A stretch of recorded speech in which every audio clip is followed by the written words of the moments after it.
அல்ஹம்துலில்லாஹ். அல்லாஹுவை போற்றி, நபி முஹம்மது ஸல்லல்லாஹு அலைஹி வஸல்லம் அவர்களுக்கு ஸலவாத்தும் ஸலாமும் சொல்லி ஆரம்பிக்கிறேன்.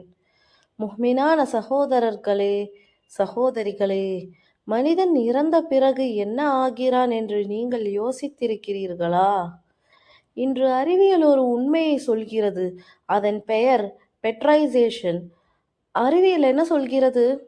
மனிதன் மரணித்த பிறகு உடல் மண்ணோடு கலக்கும் போது மண்ணில் இருக்கும் மினரல்ஸ், குறிப்பாக அயன், கால்சியம், சிலிக்கா போன்றவை எலும்புகளுக்குள் மெதுவாக புகுந்து எலும்புகளை கல்லாக அல்லது இரும்பு போன்ற தன்மையாக மாற்றிவிடுகிறது.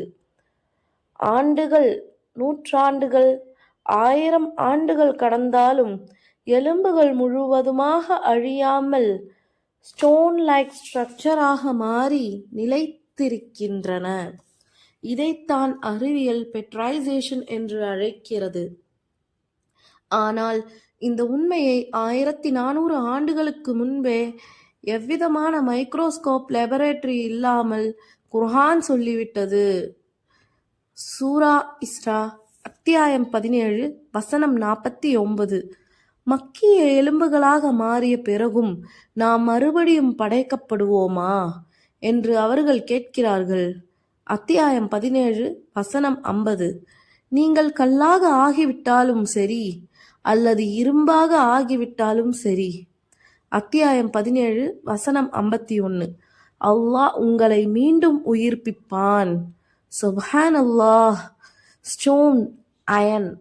இன்று அறிவியல் சொல்வதையே குர்ஆன் அன்றே சொல்லிவிட்டது. மனிதன் நினைக்கிறான், என் எலும்புகள் மண்ணாகிவிட்டன, கல்லாகிவிட்டன, இனி உயிர்ப்பிப்பு சாத்தியமா? ஆனால் அல்லாஹ் சொல்கிறான், நான் உன்னை முதலில் படைத்தேன், மீண்டும் படைப்பது எனக்கு இன்னும் எளிது. இந்த வசனங்கள் நமக்கு ஒரு நினைவூட்டல்.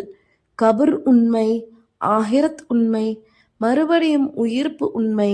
இந்த உண்மையை புரிந்து நம்முடைய ஈமானை வலுப்படுத்திக் கொள்வோம். இந்த வீடியோ உங்கள் ஈமானை உயர்த்தி இருந்தால் சப்ஸ்கிரைப் செய்து இந்த செய்தியை மற்றவர்களுக்கு கொண்டு செல்லுங்கள். வஆஹிரு தஹ்வானா அனில் ஹம்துலில்லாஹி ரப்பில் ஆலமீன்.